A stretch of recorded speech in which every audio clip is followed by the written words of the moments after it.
یا شوہر میں کوئی ایسی خرابی ہے کہ بیوی اس کو برداشت نہیں کر پا رہی اور آپس میں نزاع شروع ہو گیا، تو اللہ فرماتے ہیں کہ شقاق کا مطلب ہوتا ہے ایسا اختلاف ہو رہا ہے کہ وہ حل ہونے کا نام نہیں، میاں بیوی خود اس کو حل نہیں کر پا رہے ہیں۔ تو اللہ فرماتے ہیں اگر ایسی صورت ہے وَإِنْ خِفْتُمْ، اگر تمہیں خوف ہے، یہ تمہیں کا سے جو خطاب ہو رہا ہے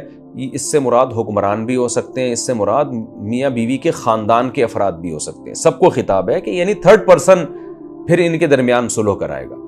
تو ان خفتم شقاق بینہما، اے مسلمانوں اگر تمہیں میاں بیوی کے درمیان یہ خوف ہے کہ ان کے درمیان شقاق ہو چکا ہے، جھگڑے ہو رہے ہیں، اللہ کی حدود پر یہ قائم نہیں رہ پا رہے، فبعثوا حکما من اہلہ، تو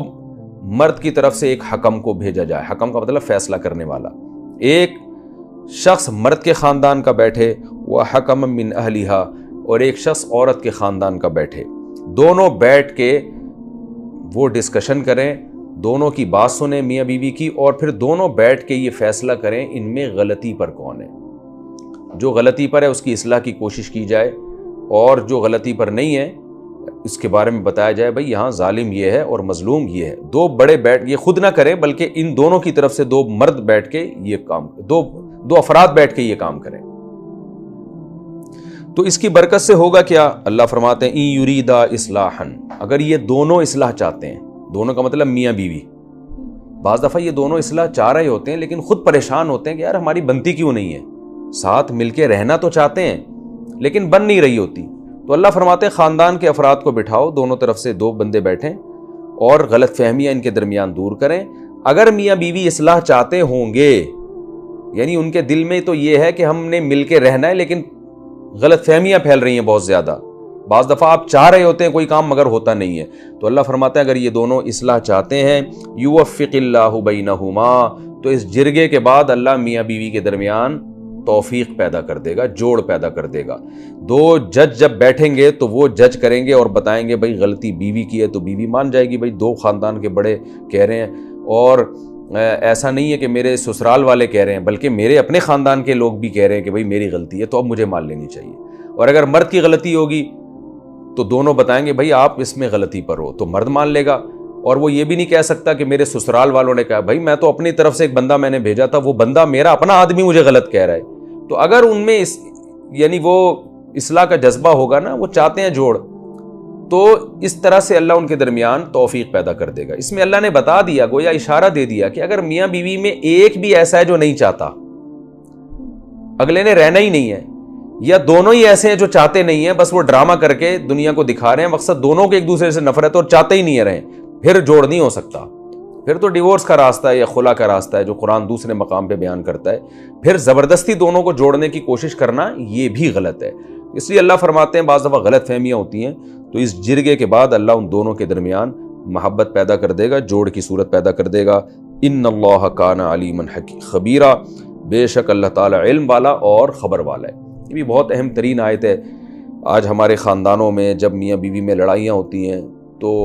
بعض دفعہ تو ان کو ایسے ہی لڑتے ہوئے چھوڑنے دیا جاتا ہے کہ لڑتے رہو بیٹھ کے، اور اکثر یہ ہوتا ہے کہ لڑکی جب اپنے خاندان میں جا کے بتاتی ہے میرے میاں نے مجھے یوں بولا تو میرے میاں نے مجھے یوں بولا، تو سارے سالے وہ اور خاندان کے لوگ شوہر کو ذہنی ٹارچر کرنا شروع کر دیتے ہیں، اور تم تو ایسے ہو، تم تو یوں ہو، تم تو دو نمبر آدمی ہو، اس کی سنتے ہی نہیں ہیں۔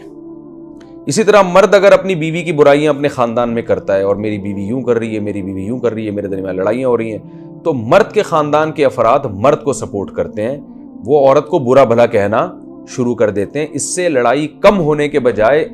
اختلافات کی آگ اور زیادہ بھڑکنے لگتی ہے۔ تو اس لیے قرآن نے کہا ہے بھئی اگر ایسا ہو رہا ہے تو دونوں میں سے، اور حکم کے لفظ میں اشارہ ہے کہ ایک آدمی ہونا چاہیے، ایسا نہ ہو ٹرک بھر کے ادھر سے آ رہا ہے، ٹرک بھر کے ادھر سے آ رہا ہے، پھر ان میں آپس میں پھڈا ہو جائے گا، وہ آپس میں لڑ پڑیں گے، کیونکہ ہر آدمی جب اتنی آرا سامنے ہوتی ہیں، وہ کیا کہہ رہا ہے، وہ ایک مچھلی بازار بن جاتا ہے۔ ایک مرد ادھر سے بیٹھے اور ایک مرد، فقہاء نے لکھا ہے کہ یہ مرد ہونا چاہیے، کیونکہ خواتین کی طبیعت میں جذباتیت کا غلبہ زیادہ ہوتا ہے۔ پتہ چلا ادھر سے ان کی ساس آ گئیں، ادھر سے ان کی ساس آ گئیں، وہ ساس آپس میں لڑ پڑی، ان کے اپنے نئے دکھڑے اور بکھیڑے شروع ہو گئے، تو اس سے مسئلہ حل ہونے کے بجائے وہ ہے نا کہ پہلے 2 کی لڑائی تھی اب 4 کی لڑائی ہو جائے گی۔ تو اس لیے ایک مرد ادھر سے ہو، ایک مرد ادھر سے ہو، اور زیادہ افراد نہ ہو۔ یہ 2 بندے جب بیٹھیں گے تو ان میں یہ ایک تو مچھلی بازار نہیں بنے گا، اور یہ دونوں بیٹھ کے اصلاح کی کوشش کریں اور دونوں میاں بیوی کی بات سن کے فیصلہ کریں یہاں غلطی کس کی ہے، تو اس کی غلطی کی اصلاح کی کوشش کی جائے۔ اور اگر غلطی کی اصلاح نہیں ہو پا رہی ہے تو پھر اگر عورت کی غلطی تھی، وہ غلطی سے رجوع کرنے کے لیے تیار نہیں ہے، تو پھر یہ بھی کہا جا سکتا ہے مرد کو، یہ دونوں جو حکم ہے نا، یہ کہیں گے بھائی تمہاری بیوی میں یہ غلطی ہے اور وہ غلطی مان نہیں رہی ہے، تو اب کمپرومائز کر لو، اب بار بار اسی غلطی پہ اس کو ٹارچر نہ کرو، پورا صحیح دنیا میں کوئی بھی نہیں ہوتا، اسی غلطی کے ساتھ گزارا کر سکتے ہو تو کرو۔ تو شوہر کہہ لے گا ٹھیک ہے بھائی، اب روز روز کے پھڈوں سے بہتر ہے کہ میں مان لیتا ہوں میری بیوی میں یہ خرابی ہے اور میں اسی خرابی کے ساتھ اس کو لے کے چلوں گا، کیونکہ قرآن کہہ رہا ہے کہ ہو سکتا ہے کسی چیز کو تم ناپسند کرو لیکن اس میں اللہ تمہارے لیے دوسری خیریں بہت رکھ دے۔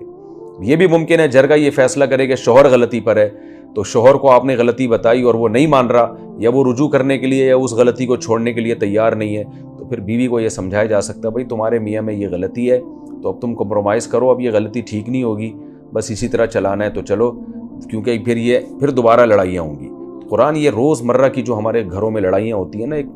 جہنم کی آگ بنے ہوئے ہوتے ہیں، اس کو پسند نہیں کرتا۔ اس کے بارے میں قرآن نے صاف طور پہ پہلے کہہ دیا ہے، امساکم بمعروف او تسریح باحسان، محبت سے رہو نہیں تو محبت سے جدا ہو جاؤ، احسان کے ساتھ ایک دوسرے سے جدائی اختیار کر لو۔ تو جدائی اختیار کرنے سے پہلے کہ یہ پروسیس ہے جو قرآن بیان کر رہا ہے کہ اس پروسیس سے گزرو، اس سے امید ہے کہ انشاءاللہ جدائی کی نوبت نہیں آئے گی۔ تو ان آیتوں کو دیکھیں اور آپ اپنے معاشرے کو دیکھیں ہو کیا رہا ہے۔ کوئی جرگے ورگے نہیں بیٹھتے ہیں تو پورے ٹرک بھر بھر کے آ جاتے ہیں، وہ ڈنڈوں سے سر کوٹ رہے ہوتے ہیں، گالیاں دے رہے ہوتے ہیں۔ دو سمجھدار آدمی بیٹھیں اور بیٹھ کے افہام و تفہیم کے ذریعے معاملے کو حل کرنے کی کوشش کریں، یہ ہمارے معاشرے میں نہیں ہوتا۔ تو ان آیتوں پر ہمیں عمل کرنے کی بہت شدید ضرورت ہے۔ فوراً یک طرفہ بیان سن کے ایک طرف ہو جانا بہت غلط بات ہے۔